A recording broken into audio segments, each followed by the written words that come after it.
बिस्मिल्लाहिर्रहमानिर्रहीम। अस्सलाम वालेकुम। वेलकम टू बीस किचन। आज हम बना रहे हैं बहुत ही मज़ेदार चटपटी हरे लहसुन की चटनी। बहुत ही इजी है और झटपट बन जाती है। इसको हम बहुत सी चीज़ों के साथ यूज़ कर सकते हैं, जैसे फ़िश के साथ खा सकते हैं, शामी कबाब के साथ, पराठों के साथ, सब्ज़ी के साथ, हर चीज़ के साथ इसका बहुत अच्छा मैच है। देखते हैं कैसे बनती है, लेकिन सबसे पहले आप मेरे चैनल को सब्सक्राइब करें और साथ में लगे बेल आइकन को प्रेस करना ना भूलें, ताकि मेरे आने वाली वीडियो की हर नोटिफिकेशन आपको सबसे पहले मिले। चलें स्टार्ट करते हैं। बिस्मिल्लाहिर्रहमानिर्रहीम। हरे लहसुन की चटनी के लिए सबसे पहले मैंने लिया है 1 कप हरा लहसुन। इसको मैंने लंबा लंबा काट लिया है। मैं ब्लेंडर में डालूंगी।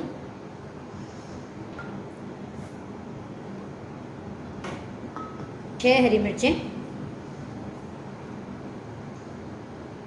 आधा कप इमली का पल्प, थोड़ा सा पानी। इसको ब्लेंड करूंगी। इमली मैंने कम डाली है, इसलिए इसमें खटास कम है, सिर्फ आधा कप है। तो अब मैं ज़्यादा इमली नहीं डालूंगी, वरना इसका कलर ख़राब हो जाएगा। अब इसका माशाल्लाह बहुत प्यारा कलर है। तो अब मैं इसमें डालूंगी लेमन जूस। 1 लेमन का पूरा मैं जूस डाल दूंगी। इसमें मैं डालूंगी 1 टीस्पून सॉल्ट। सॉल्ट हमेशा आखिर में डालना चाहिए। चटनी मैं इसमें निकालती हूँ। देखिए माशाल्लाह, आप इसका कलर देखें, इसका टेक्सचर देखें।